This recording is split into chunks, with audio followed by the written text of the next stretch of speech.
the spring of 1945, a man stood inside a castle on a mountainside and watched his family lose almost everything they had spent 700 years building. His name was Franz Josef II. He was the reigning Prince of Liechtenstein, the head of one of the oldest noble houses on the continent, and on paper, he was about to become almost worthless. Across the border, in newly liberated Czechoslovakia, a set of government orders was being signed that would strip his family of more than 1,600 square kilometers of land, castles, forests, farms, palaces that had been in the family for centuries, an area roughly 10 times the size of his own country, gone with a stamp and a signature. The family would lose close to 80% of everything it owned. By then, the other great crowns of Europe had already gone dark. The Russian Romanovs had been shot in a cellar. The German Kaiser was dying in exile in a borrowed house in the Netherlands. The Austrian Habsburgs, the very family the Liechtensteins had served for centuries, had been stripped of their titles and shown the door. From the outside, this looked like one more dynasty going down, just a slower, quieter fall than the rest. Within 20 years, this prince would be forced to sell a genuine Leonardo da Vinci painting, one of the rarest objects on earth, simply to keep the household running. What nobody knew at the time was that this nearly broke prince was sitting on the one thing that would turn his family into the richest royal house in Europe. Not the British, not the Dutch, not the Spanish, Liechtenstein. And it would make his descendants the only crowned family on the continent who would never again have to ask their people for a single franc. This is the story of how a family that lost almost everything became the one European monarchy that doesn't run on taxpayer money, and how the prince who lives in that castle today funds his entire reign out of his own pocket, while every other throne in Europe sends the bill to its citizens, Vienna. The year is 1699. The House of Liechtenstein is already ancient. The first member shows up in the written record in the 12th century, and the family takes its name from a castle near Vienna, not from any country. There was no country yet. For roughly 500 years, before there was ever a place called Liechtenstein, there was a family called Liechtenstein, and they were rich. Genuinely, enormously rich. They had served the Habsburg emperors for generations as advisors, governors, and soldiers, and they had been paid in the only currency that mattered back then, land. The family owned vast estates across Moravia, Bohemia, Silesia, and Lower Austria. They were one of the wealthiest houses in the entire Holy Roman Empire, rivaled by almost no one. And yet, for all that money, there was one door that stayed closed to them. The family had the princely title. What they did not have was a seat in the imperial diet, the assembly where the real political weight of the empire sat, and the reason was a technicality. To hold a seat, you needed land that you held directly from the emperor himself, answerable to no lord in between. Every single one of the family's enormous estates was held under someone else. So despite being one of the richest families in Europe, politically, they were locked out of the top room. I mean, think about that for a second. They had the money to buy almost anything. What they couldn't buy with ordinary land was a vote. So they did the only thing the situation allowed. They went shopping for a country.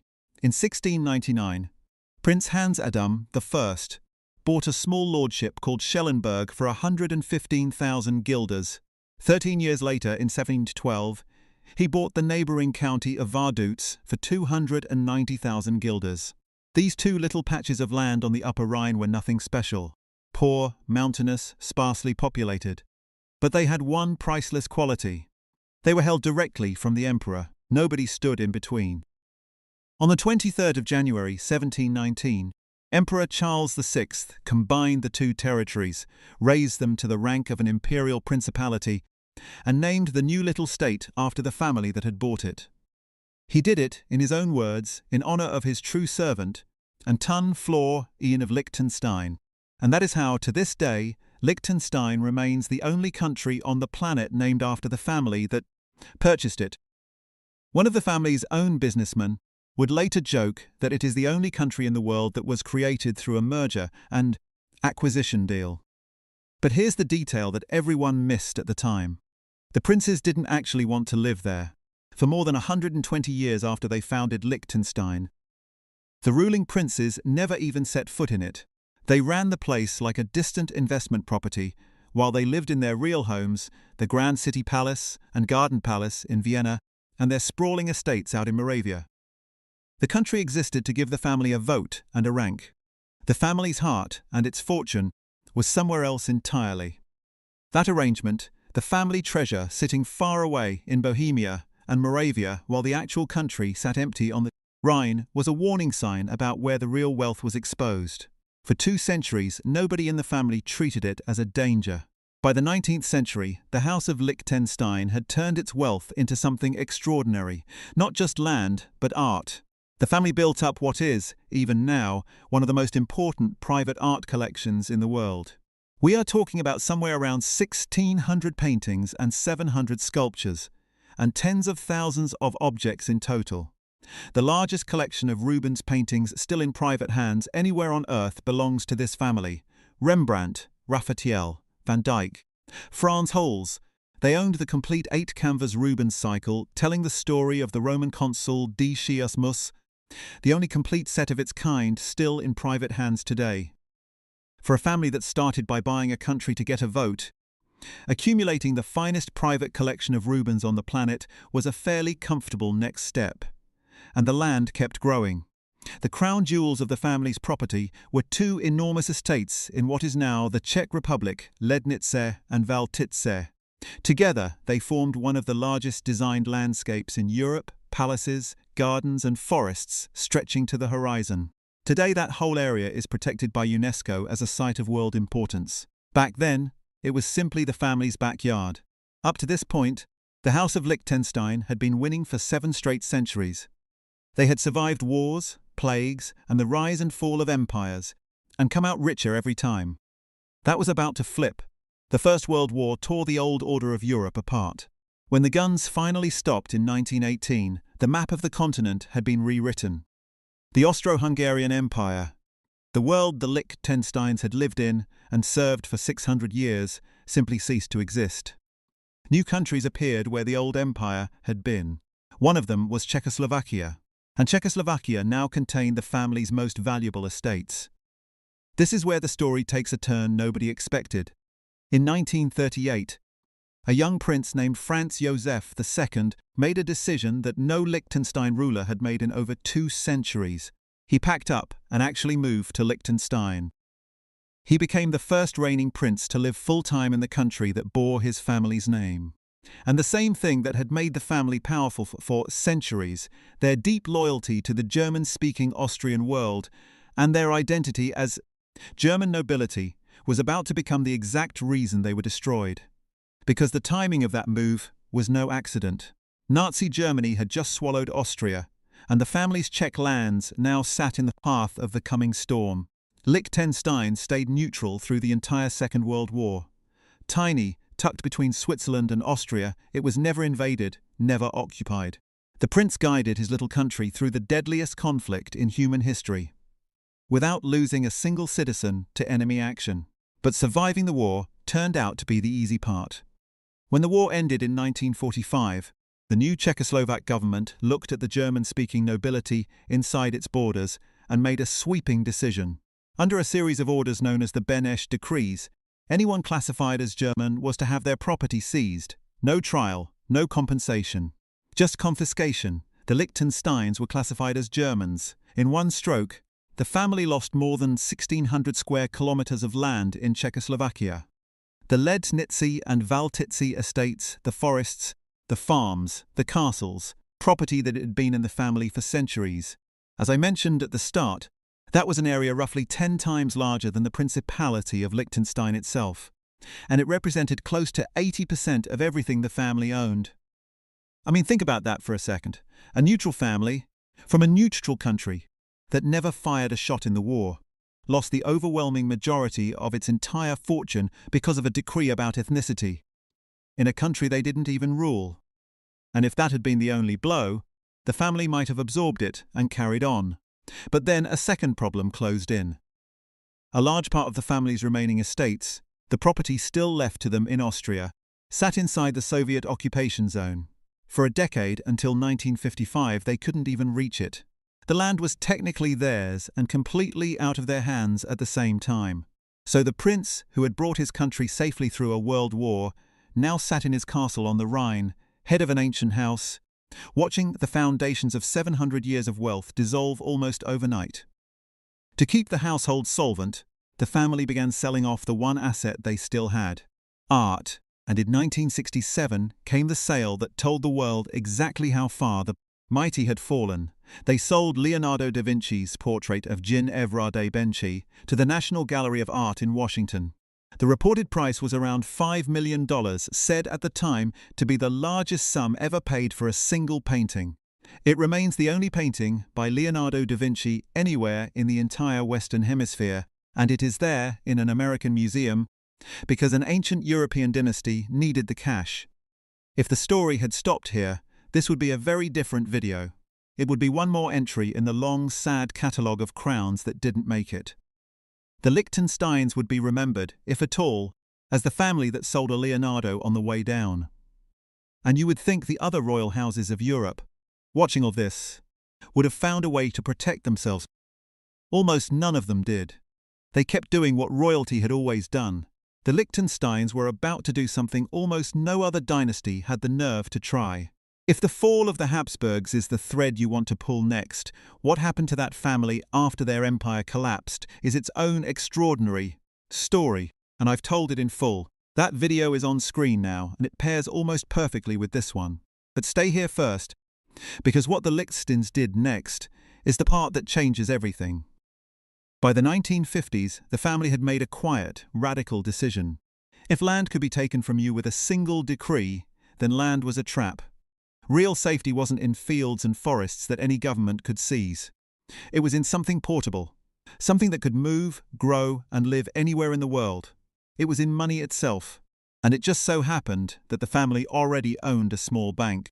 The bank had been founded back in 1920 and opened its doors in 1921 with 10 employees working out of the government building. For years it was a tiny, sleepy regional lender. Then, in 1930, during the depths of the Great Depression, Prince Franz I stepped in and bought a controlling stake to rescue it. From that moment on, the bank belonged to the princely house. At the time, buying a struggling little bank in the middle of a global economic collapse looked like a small footnote in the family's affairs. It would turn out to be the single most important decision the dynasty ever made. Most people never heard about this part, because the family kept it quiet on purpose. The man who truly transformed that bank was the prince's grandson, Hans Adam II, born in 1945, the very year the family lost everything. He grew up watching his father sell paintings to pay the bills, and he was determined that his own children would never have to. So he did something almost unheard of for a reigning monarch. He trained as a businessman. He studied economics and business administration, and then he took the family's modest little bank and ran it like a serious financial enterprise. In 1970, the bank's shares were placed into a structure called the Prince of Liechtenstein Foundation, locking the institution to the family for the long term. Then, under Hans Adam, the expansion began in earnest. In 1989, the family bought a London-based fund manager called GT Management for £92.5 million. They took those initials, G and T, and repurposed them. In 1996, the whole group was renamed Liechtenstein Global Trust, LGT. So, the family had taken a sleepy little bank and turned it into a real international player. But what they did next made all of that look modest. Hans Adam handed the running of the bank to his second son, Prince Max, a Harvard-trained executive who had spent a decade working in private equity on Wall Street before coming home to run the family firm. Under his leadership, LGT pushed aggressively into Asia, the Middle East, and Australia. A prince's son with a Harvard MBA building a global banking empire out of a country smaller than most cities. I mean, think about that for a second. While other royal families were cutting ribbons and posing for tabloids, this family was quietly running one of the largest private banks on earth. And here is the part that makes the whole thing work. The bank is not just associated with the family. It is owned by them outright, through a chain of foundations that leads, at the very top, to one person. The reigning Prince of Liechtenstein. He doesn't sit on the board for show. He owns the institution. That total ownership. One family controlling a global bank with no outside shareholders to answer to. would later put this prince in a position of power that almost no other monarch in the modern world could dream of. But to understand that, you have to understand what happened when he turned that financial independence into political muscle. Most modern European monarchs are decorative. They reign, but they don't rule. They cut ribbons, host banquets, and sign whatever their elected governments put in front of them. Hans Adam II had no interest in being that kind of prince. In 2003, he put a new constitution to the people of Liechtenstein in a national referendum. It would give the prince sweeping powers, the right to veto any law, the power to dismiss the entire government, a direct hand in appointing judges.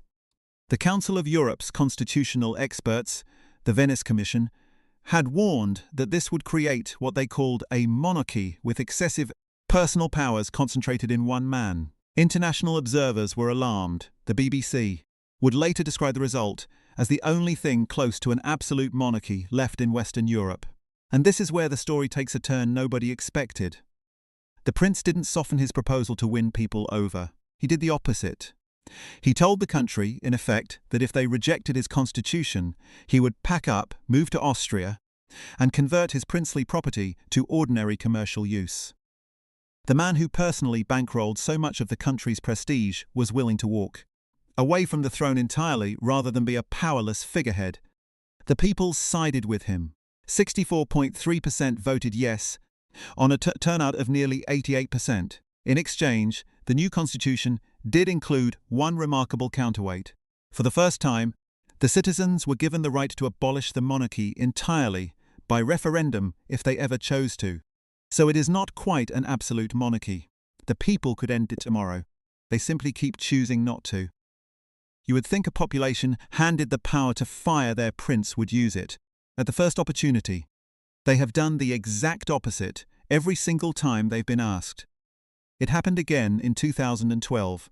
By then the prince's son, Alois, was running the country day to day as regent.